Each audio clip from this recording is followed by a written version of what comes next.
My name's Simon Gregory, and I'm the go-to-market director at Primis Talent, and I'll be your host for these series of episodes. But I guess before we dive into the full conversation today, I thought it'd be good just to give you a little bit of context as to sort of why and what we're doing over here within the kind of software and MarTech space, and really trying to connect a lot of brilliant minds with the best insights that don't always appear in the most obvious places. I just thought over the 10 years that I've been in the space, just being able to bring and give a foundation for those people where we can have honest chats and leaders can share things that have worked and importantly not worked around EMEA revenue could be a really fascinating place. And that's the kind of spirit behind this series of episodes, which, as I say, is called Cracking the EMEA Revenue Code. Brought Phil onto the show today because he's really been there and done it from my perspective. I got the pleasure of bumping into him, meeting him, about 6 or 8 months ago, and was really impressed by his experience, which he'll give an introduction to himself in a minute. But I think the insights and the knowledge sharing in today's episode should be absolutely first class. So excited to unpack that. So without too much further ado and pressure on the conversation, Phil, for those that don't really know anything about your story or background or haven't met you, would you mind just enlightening and just sharing a little bit more, please? Yeah, of course. Yeah, and thank you for the very kind introduction. So in my last role, I was general manager of Dotdigital for EMEA. I did that for 6 years, where myself and the team grew the revenue from approximately sort of mid-30s to the 70 million target. Before that, I was the CMO of Dotdigital, and actually for the last 2 of those years, I also looked after the revenues as well. But then it gets probably a little bit more interesting, really, compared to maybe some of the guests you might well have in the future, because before that, I was the MD of Dotdigital's web agency, and before that I owned my own branding and design agency, which gives a bit of a clue to my background, that it actually comes from a design perspective, which actually was really useful in understanding how marketers think in the MarTech world, in SaaS and general customer experience. But the really crucial thing there, I think, would be a part of that. I ran my own agency for a good and few number of years, and when your name is above the door, it kind of shows you that job titles don't matter, right? Do you care? Are you passionate about getting stuff done and moving the needle for your customers? If you move it for your customers, you of course ultimately move it for yourself as well. I think that's the kind of unique aspect that I didn't want to sort of lift the lid too much on that intro, but having that kind of marketing background and the credibility that brings as a CMO, talking to a lot of CMOs themselves, I think must have stood you in a lot of good stead within both sales and also just in terms of that way of thinking. In terms of the next question I had, do you have any key milestones in your career? If so, can you talk to those and why? Yeah, of course, yeah. I touched upon it earlier, actually, running my own business. That was a big one, because it definitely sort of taught me a few things and traits in life which are important. You commit to something, you work hard, you trust your intelligence, you get good people around you. You can certainly do things which you thought might be out of your reach. So once I set up the business and we got to 10, 15 people, that was one of those moments with, oh my God, we've got something here. So that was a milestone. Probably a little bit closer and more context to this would actually be, I remember the moment when I was asked to take control of the revenue from the CMO perspective, also taking the revenue. And there are times, I think, when you get those promotions where you go, all right, this feels big, can I do this? And I think actually, again, you've kind of got to trust yourself. The same traits of hard work, listening to people, and trying to do the right thing from a company first perspective really helped me overcome that barrier. So those are the two big milestones. And I think for anybody that is trying to on that progression all the way through, you do get those moments where your pulse, your heartbeat quickens a little bit. If you don't go for them, you're never going to be any more than you are now. So you've got to embrace them, and you've got to embrace them fully to therefore make the best of yourself. Yeah. There's a lot of science behind all of that, isn't there? In terms of real growth comes from outside the comfort zone, doesn't it? Yeah. And always say yes and work it out later on. You can spin that many, many ways. If you don't believe in yourself, no one's going to believe in you, would be another way to put that around. Yeah, 100%. Okay, in terms of the first question that we had here, what do you see as the biggest untapped opportunity for growth in EMEA now? Yeah, obviously, if I could put that down in a 30-second answer, well, quite frankly, I'd be CEO of Amazon. I think it's a very difficult question. Obviously, one that I think a lot of people spend thinking about and working on. And the answer that is correct will probably vary on many things, right? It's like the sector that you're in, and that could be, are you a challenger, or are you trying to protect your market share, your skills and experience, your knowledge, your strengths. I think the brief that you've been given by your bosses, are you, let's say, for example, in a a grow at all costs? Are you being asked to try and grow profitably? The competition you're after, have they got bigger pockets than you, or have they got a brand which is well recognised? So there's all those things which I think will determine what is the right answer to cracking the revenue code. So everybody's got to use their own smartness to try to navigate and get to the right answer. Obviously, a lot of people will say AI is the way to crack the revenue code. I mean, obviously, it's definitely got a role. But I think that as more and more companies use AI, I think the opportunity to close the gap between your competitors and get more revenue will kind of diminish. So I think that there's a specific opportunity now, but it may well get smaller as the adoption becomes more widespread. So that's maybe the premise. I think there are, if we then sort of take it outside of that into maybe some more specific tactical things, obviously you've got lifetime value and cost of acquisition, and then you've got the total addressable market you're working in. If those numbers are correct, then obviously, right, you're away. Any business would use those metrics and would be successful. I think market-wise, in the MarTech sector that I worked in, I think that there is obviously it's a maturing market. People have bought marketing technology 4 or 5 times a lot of times, and I think in a maturing market, kind of get the influence of the word of mouth and the brand increases a lot more than potentially what you just say on your website. Plus, everybody's saying something similar on the website, and there's now 25, 50 competitors. So it's how do you separate yourself from that? And it's the word of mouth from customers. And certainly with the part which might be easiest to amplify if you're looking to grow your markets would certainly be around partners. And now that could be referral partners, resellers partners, it could be OEM, but I think there's a big role there, certainly at the start when you're looking to grow. And then again, maybe I think the AI efficiency has been maybe a little bit more specific on that. I mean, it is obviously super powerful, but I think that it also means that actually there's a lot of the jobs which were previously done by Excel spreadsheets or small manual tasks, they are removed. But I think what you've also got an opportunity on is to actually load some of that onto the customer, and therefore they're doing the work for you, and they're loving to do the work because it's control for them. But that also creates efficiencies for you, and with that efficiency, you can put more of your money in your go-to-market activities. So they'd be the things I think I'd maybe answer that question with. Okay, so what trends do you believe will shape the future of go-to-market leadership in EMEA? Yeah, I've been thinking about this a lot. I've been speaking about this a lot. I think a lot of it over time is going to come back down to brand and all the things which are looked into brand. So there's obviously, if you think about how people would grow pipelines in the past, and I know revenues can come in many forms, but a lot of people focus on new business pipeline, but it could be organic growth, or it could be customer retention. And they are equally important. Of course, I think that the fastest way to grow for small scale-up businesses is normally by new customer acquisition. That is a battleground. And in my experience working for Dotdigital over the last 14 years and 8 years in the sales function, 6 years as GM, the battle for pipeline has only got more and more competitive. We use smarter tools, smarter people, hired more people. But it still remains competitive. We were getting steps up and increasing our presence and performances, but probably not to the scale that we might have been getting 5 or 6 years ago, because everyone was doing the same thing. Everyone was on the hunt for BDRs. You must have this in your experience. We need somebody with a BDR experience and someone to build pipeline. And I think that that's very easily said, and it's a desire that all companies have, but cracking that part is really, really difficult. And the reason why I would say that is because very often you can use AI and use some smart people, and they bring people into the business. They're such a vital function. But a lot of the time, what they are doing is they're sometimes harvesting an interest or a desire that's been created elsewhere. So I'm not devaluing their role. I think they've got the hardest role in the business, and they're some of the most valuable people.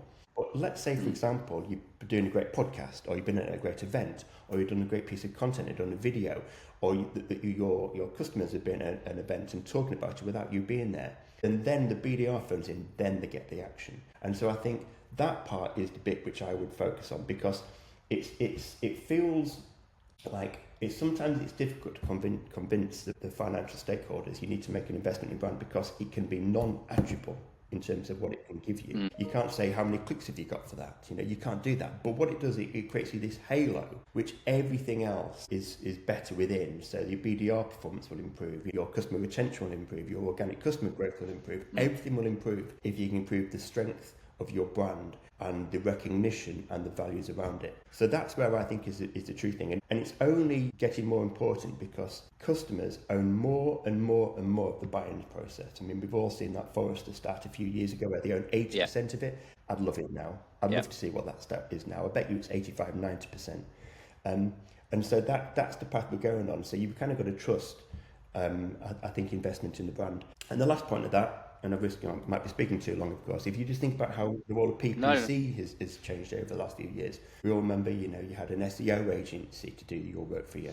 You had a PPC agency. Then gradually the cost of them became really big. And then AI now means you always click on the little link at the top rather than the PPC AdWord. I mean, that also shows why are they clicking on those things? It's not because you're outspending your competitors, because it's got too expensive a lot of the time. When they see your advert, your little PPC word, then they want to go, that's the one I like, that's the one I'm interested in. And you can't, it's very, very difficult unless you've got incredibly deep pockets, I think, now, to outspend people on PPC and social. It's a challenge. It can help, but it all comes back down to, if your brand is good, everything else inside that would be helped. That's definitely the CMO coming out of you, I think, Phil.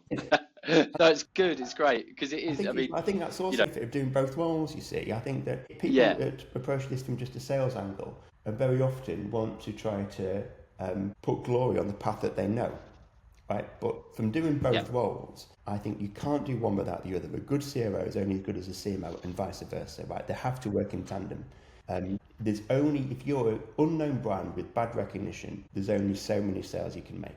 Yeah, 100%. I think I have a lot of empathy for the CMOs in these end clients, because just looking at the scale of the space now, I mean, the space that I've sat in for 10 or so years has grown from, a few thousand. And I think last count of that chief MarTech, it was 15,000. Yeah. All of which, by the nature of what they do, are good marketeers. They're good at telling stories. They have shiny kind of exteriors. It's difficult to differentiate, right? At times. Just pulled that out in particular was because all good sales teams are now trying to transform the buying experience to make sure that the responses are correct on the channel of their choice. Yeah. The discovery is deep, their questioning is good. The demonstration when they get to that is about the customer. It's not a show and tell from a supplier perspective. Most companies will be using Gong or a tool like that, or Medpick or something like that. That technology, those processes have evolved. And again, you can roll those out and you can scale them and they will all help. But what they're essentially doing would be normalizing the performance again. But if you put something of true value in your brand, there's the standout.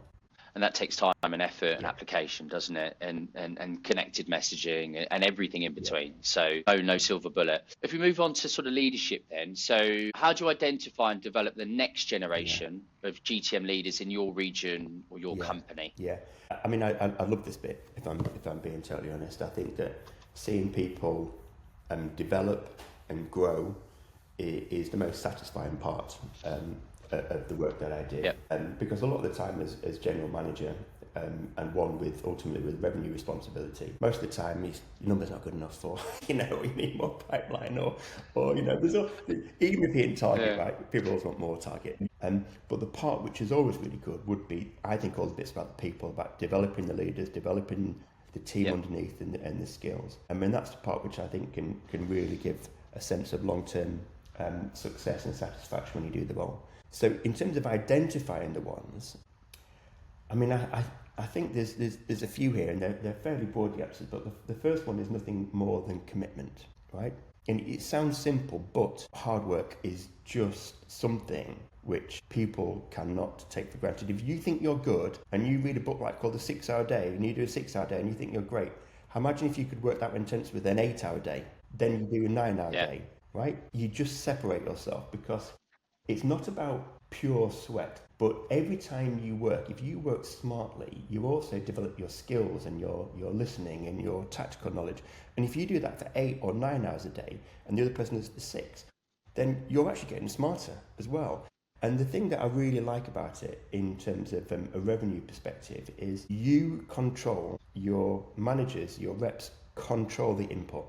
A lot of the time when you're presenting to people, you're guessing what the customer do. Have you spoke to the decision maker and what's the competition? You're guessing on the framework. And sometimes, you get it right, and sometimes you don't. Sometimes a customer, makes a decision which seems completely wrong, but it's because maybe you're not aware of their buying process. Whatever, they haven't chosen you, although you may have done everything right. But you are completely in control of your input. And I think that also has a benefit of increasing how much you can get done, which can only help, improving how much and the speed of your learning, which helps. But it can also act as it just de-stresses you and allows you to work and go about your targets without that desperation seeking into your process, because that's normally the deal killer.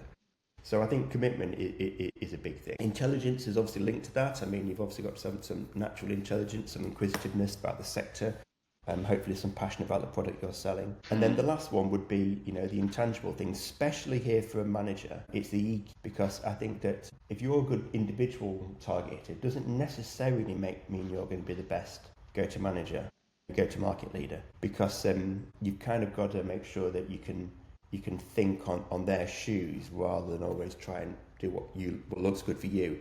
Because if it looks good for you and that's where the motivation is, then you gradually lose the team. And if you lose the team, then kind of you're going to lose your position in the end. So I think the EQ aspect is a really good part of that.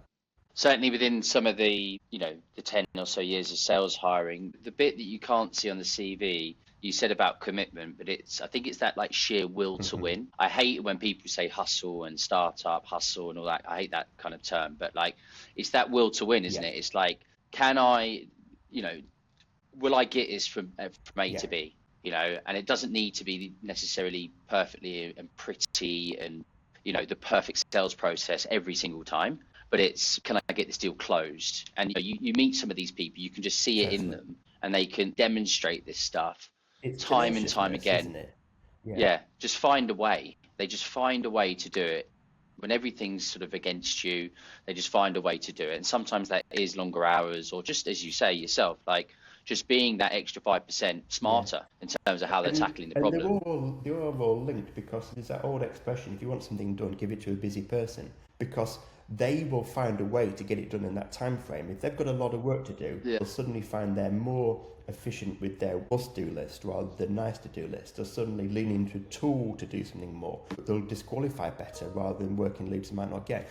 So it is all tied in there, I think. But if you haven't got that commitment, you haven't got that will to win, then you've got nothing.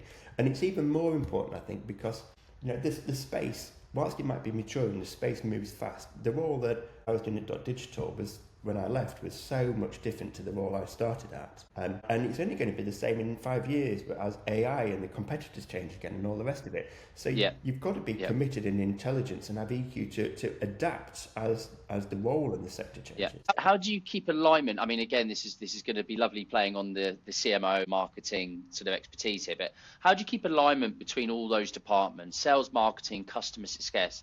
Not just like at your kind of start of your career, but as the business got to, I think you said the 75 or so million that you saw at the end at certain scale, how do you keep that alignment? Yeah, there were a couple of things, obviously, that being very careful with the hiring process. I think that's obviously an obvious one. Fairness, I think, is obviously another one, because if you accept poor behaviour from one person, that becomes an acceptable norm for everybody else. So you've got, it doesn't matter if they're the top performing rep or whatever. Is that clearly acceptable or not acceptable in your eyes? So you've got to be fair along that. Most of the time, most people get on, I believe, right? Most businesses are filled with good people. Yeah. And very often it's the flashpoints which create a bad atmosphere. As other people talk about it, or the next time they're meeting, one flashpoint can trigger to a cascading effect of multiple ones. So I think that the more you can reduce them, the less negativity you've got, and the more space you create for positive contributions within the team. And as I say, I'm an optimist, hopefully with a healthy dose of realism as well. And I do believe most people are good people, and they don't go into work to try to disagree or to try to fall out. If they do disagree, it's because there's an undefined process, or they misunderstood the process, or might have a disagreement because they haven't got the same quality of information between the teams, so therefore they're making a different decision. Or see there's an inconsistency. If you decided A in that scenario, now the same scenario is repeated and you're deciding B, well, you're not setting barometer for action. So I think, you write all those things down, you take time to train the team, you explain the rules and why they matter 1, 2, 3 times, use them to set precedents. And then every time it comes up, you can say, well, we've already spoke about this, 2 weeks ago, that's the precedent. And then gradually over time, I believe, the amount of negative flashpoints reduce. So it's consistency, listen to everybody else and being fair. I mean, there are very different motivations, of course, between sales, marketing, customer success, professional service. You get those as well. It's always the parts where they interact, which would be, if you make them positive. I mean, there are other things around investments in culture, which would be crucial. We used to do lunches together where we get everybody else from the teams together. We used to have summers parties and Christmas parties. When we were all in the office, when the day had been finished, it was beer o'clock and you'd suddenly find the teams mingling with other teams and, sharing a little conversation. And those non-work related moments build greater understanding and respect amongst the team, which then helps them perform in a business sense also. Yeah.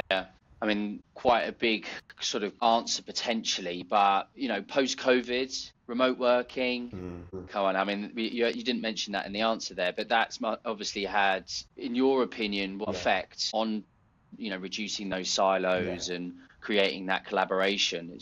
It divides opinion, but it's a challenge, isn't it? It is a real difficult one. Yeah, I mean, again, I can only speak from the Dotdigital perspective, but we had anchor days on Wednesdays and Thursdays.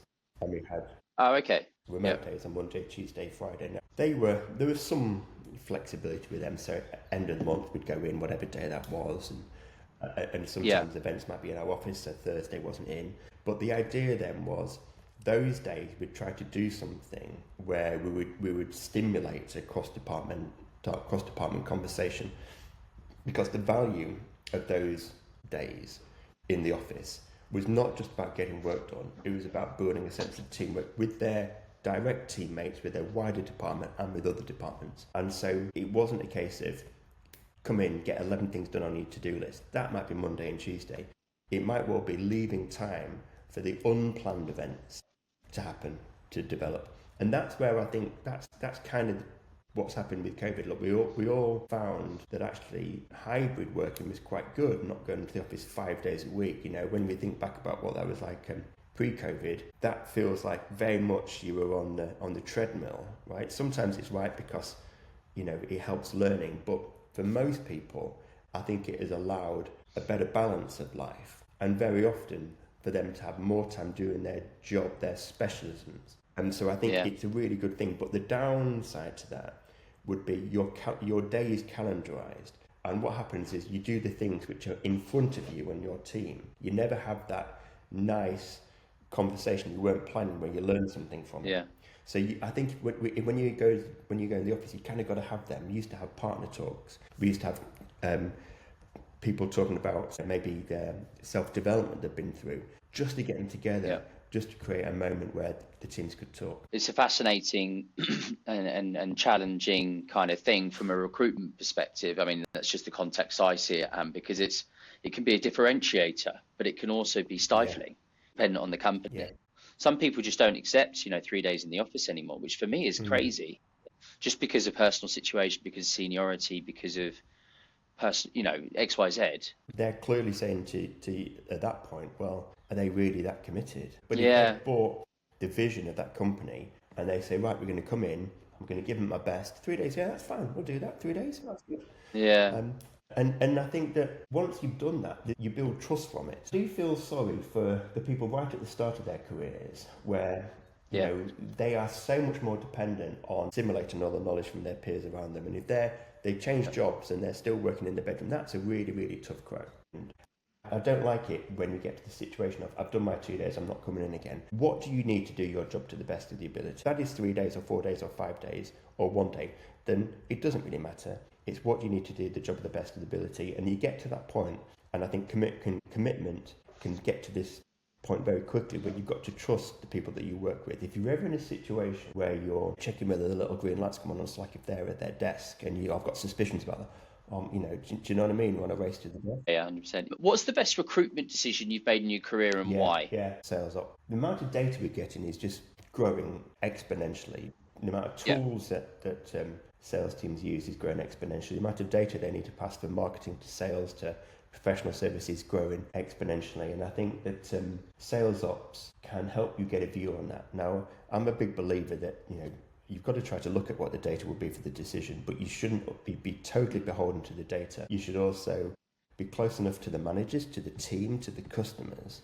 to be able to take a blended view which is supported by the data. But if you don't have that data to maybe support your decision, you don't actually know whether you're categorically going in the right decision or the wrong decision. And I think sales ops is very good for that, because they can sort of help with the decisions, they can ensure what information you've got is accurate. And they're normally, of course, the right-hand man of CRO or the revenue person, which means they're also looking at things without the pressure of an individual target, without the bias of an individual target. They might have interactions with the team, then you can see whether one person is committed or presents well, all those things, and it can just build all your ability to make a good decision. So I think the sales ops is good, especially in this world of increasing sales and marketing efficiencies.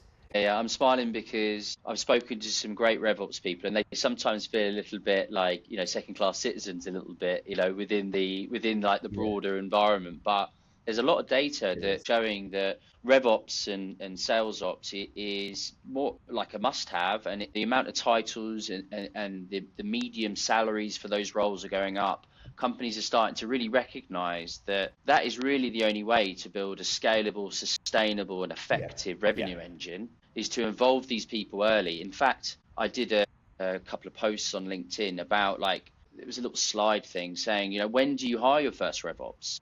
And that was getting some engagement about, maybe it's not your first hire, maybe it's not your first 5 hires, but once you get to a certain size, you've got to get these guys and girls in. I absolutely agree, yeah. I mean, the other one that's in the conversation would be the solution consultant. The role of the solution consultant. Correct. Is just become so much more important in the last 5 or 10 years.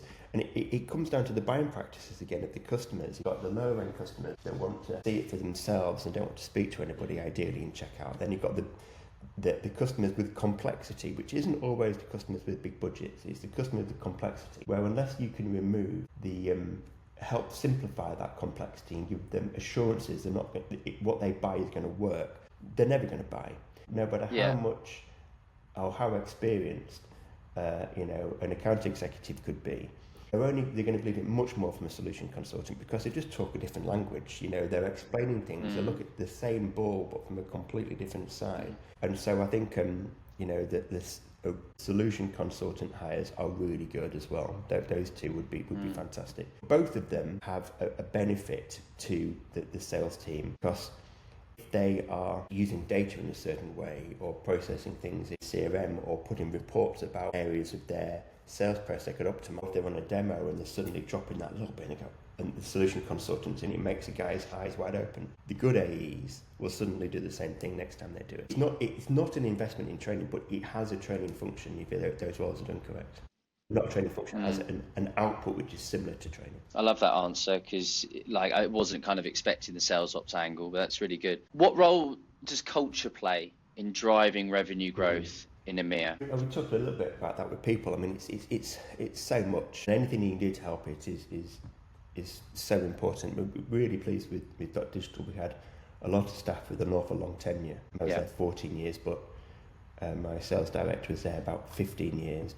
Some of the product guys have been there 20 years. The CEO had been there about 20 years, I think, in total. We had many people in the team that were up to 8 or 9 years. And it does help to have people that have been in the business quite a long time, because the knowledge stays in the business. It doesn't seep out. When you have people that have been in the business 2 years, by the time they get past that ramp and they get to that, the high performing part, and then if they look to move after 2 years, you maybe got a year of them in their prime, and that's kind of suboptimal in their performance to the business. And a lot of the reason why people stay is culture. I mean, they tend to leave because they don't like the boss, right? A lot of the time, I'm sure. I don't know why I'm telling you this, Simon, you know this.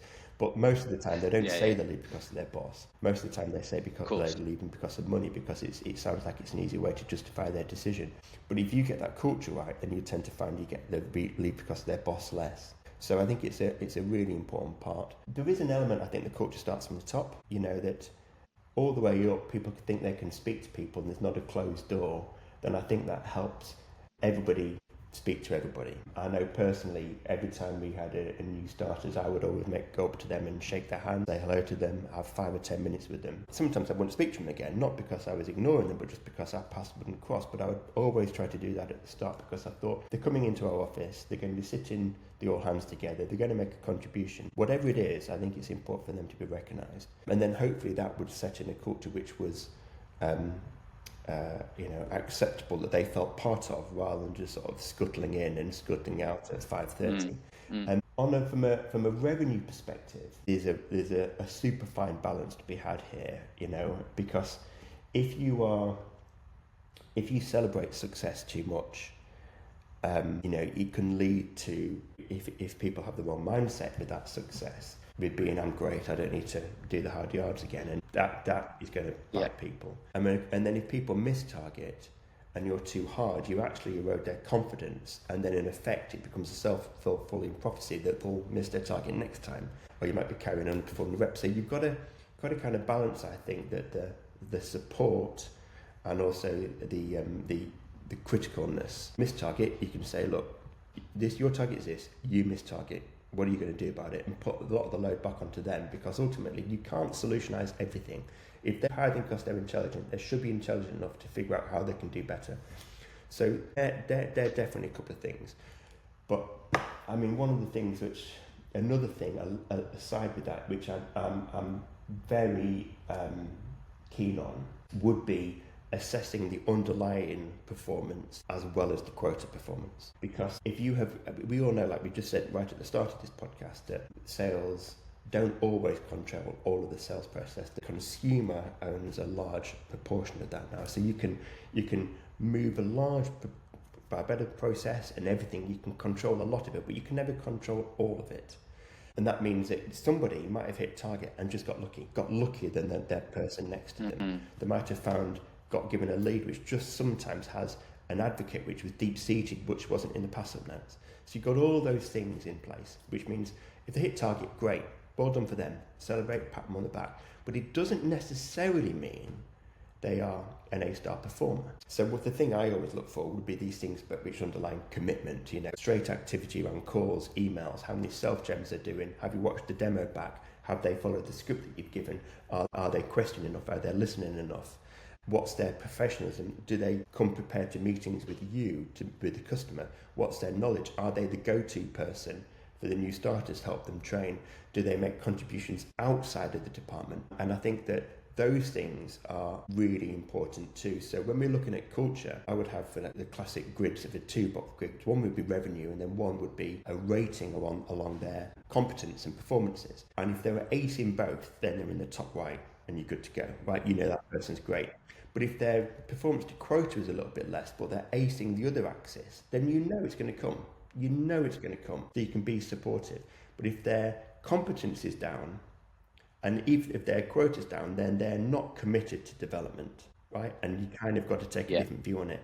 And I think judging AEs on that metric allows you to be much more blended in how you treat them, and hopefully develop a good culture, because you know who to invest your time in. Yeah, no, great answer, Phil. Okay, scenario. AE comes into the business, he is right place, right time, inherits some good pipeline, closes some huge deals, is, from everybody from an outsider looking in, the golden boy or golden girl, but metrics are down. And, there's an underlying piece here that you can't see like a long-term future with that person. How do you manage that? Why can't you see a long-term future? Because the metrics are down. Because you just think there's an underlying, they just right place at the right time, and, inherited these deals, as opposed to maybe worked them in the ideal way, within the way that it should be done. So you feel like that's going to tail off, and it probably isn't going to be a fit. That's where the commitment metrics would come to the fore. Because if you didn't have that on a 2-box grid, and you just said, look, you're 150% to quota, what kind of conversation is that? There's going to be very little opportunity there to coach and develop and show their gaps.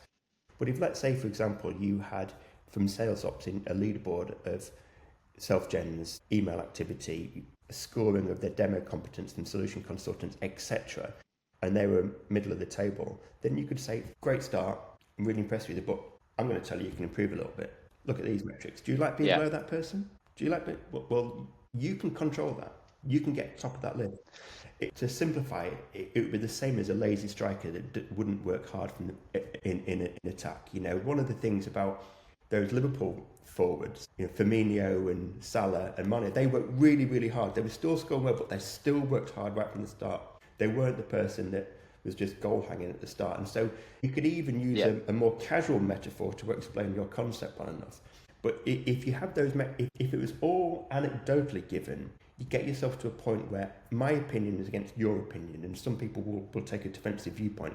But if it's a data point gathered without bias, equally for everybody, then that's absolutely fine to share, and you should share. And if that person then gets defensive about it, what you're seeing is they maybe aren't the golden boy, because how they accept feedback and develop would be one of your traits you'd be looking for to develop a member of staff into the next go-to-market leader. In terms of, we always end on a question like this. In terms of giving one piece of advice to somebody that was just starting to lead across an EMEA organisation, what would it be and why? Just one bit of advice. Well, you've got to eat your own dog food a little bit, I think, here. If you're expecting commitment from everybody else, you've got to commit yourself as well. If you do, then that helps the culture. If I'm doing this, you should be doing that. You'd be able to walk in people's shoes, I think, helps a long ways. Applying yourself, I think, is important. Being personable and being honest. A lot of people in the business, might not, if they're just an AE, they might not have any idea of what you need to do as you progress through the ladder to COO or general manager. They don't have the skill. There might well be one in the future, but that moment in time where they're on the career ladder, they wouldn't. So they're going to judge you by how you treat them as a person too. So therefore you can be personable. They still engaged. They still working hard here. So commit yourself, be personable. And then the last thing would be thinking company first, because as you move further up the ladder, you end up, you move away. Sometimes you move away from being directly compared to anybody else. So you've got to be able to make sure you're always doing the right thing for the business, and trust that if you do the right thing for the business, it's going to be the right thing for you. But if you're trying to make something work for you for your next quarter bonus because you need a car payment and you start falsifying stuff, clearly that's wrong. But if you can understand, can I help you with that project? Do you want me to come and speak to the product team? So if you can think company first, I think you're also showing you're made of the right stuff for future promotions. Application, personability, thinking company first. 3, not 5. That's great, thank you. Well, you didn't mention Grimsby Town once. You used Liverpool. You had the perfect opportunity to bring Liverpool. There was a segue there for Liverpool, and you said Liverpool, not Grimsby. Well, Grimsby Town are all about the headlines at the moment, Simon. Surely I don't need to mention them. Yeah, I know. Look, just to round us out here is a little bit of quickfire fun, right? Get knowing you a little bit better away from the obviously the professional, part that we just got to know there. So don't think too much about it. Favorite piece of tech or app that you're using now? Lovable. Cool. What keeps you up at night? Not giving 100%, but because I do give 100%, I normally sleep pretty well. Sleep like a baby. Night at the disco, night at the restaurant. Restaurant, but if I can swap that for pub with mates. Yeah, I probably need to build that in for other people down there. Yeah. Favorite food? I mean, a nice cheese board is always good, isn't it? Yeah. Cheese board on a Sunday, a little bit of wine, lovely. Favorite movie? Yeah, this is Wolf of Wall Street. I mean, it's difficult not to, isn't it? Classic. I mean, those scenes when he's on the sales floor are just the best. Makes your the hairs stand up in your arms, doesn't it? Yeah. We're not leaving. Yeah. If you were to describe yourself in 2 words, what would it be and why? That's difficult to do retrospectively. I don't know. I'm not sure if I can do that one. That's really... No, okay. I'll let you, someone else describe me in 2 words, and please be nice. No, I couldn't possibly. Oh, can you tell me about your proudest moment in your career to date? I think that we were very fortunate at Dotdigital to start an events program about sort of 10 years ago, and we had some really good people. We built it very successfully. We had a very engaged customer base, and from a small in-house seminar for 30 people, we grew it to events of over 1,000 people at Tobacco Dock with Nile Rodgers doing headline speaking, and then we had Rory Sutherland a couple of times, and we had Tim Peake a couple of times, and those were particularly good moments because the scale, customers walked in, their partners walked in, their staff walked in, they went, wow, I never realised this big. And they were great events, but going back to that right thing at the start, what they did was, the value of them was brand building. Yeah. Such separation from the competition, and a great example of teamwork. Everybody's pulling together on the weeks before that. So they were really, really good. Yeah, no, fantastic. If you have one, and I get all sorts of weird and wonderful answers to this, what's your guilty pleasure? Well, I'm learning to play guitar really badly, actually. All right, have you got it with you there? It's I won't ask you to start playing, or it's just electric guitar as well. I'm excellent at air guitar. I'm terrible at normal guitar. It's really quite nice to have something which is really quite analog, and also to have something you're really terrible at and start from the beginning. So that's quite nice. Yeah, no, brilliant. Thank you so much, Phil. That's been an awesome episode. Appreciate you taking the time to walk us through your thoughts there, and a bit of fun at the end. If anybody's sort of got this far and wants to sort of get in touch, what's the best way to do that? I guess LinkedIn is probably the best thing. Yeah, LinkedIn works. Always Yeah, happy to okay, speak cool. to people and help out if I can. Yeah, okay, awesome. Okay, great stuff. Thanks again. No problem, Simon. Thanks very much for having me on. Really enjoyed it. No problem at all. No problem. Thanks for coming.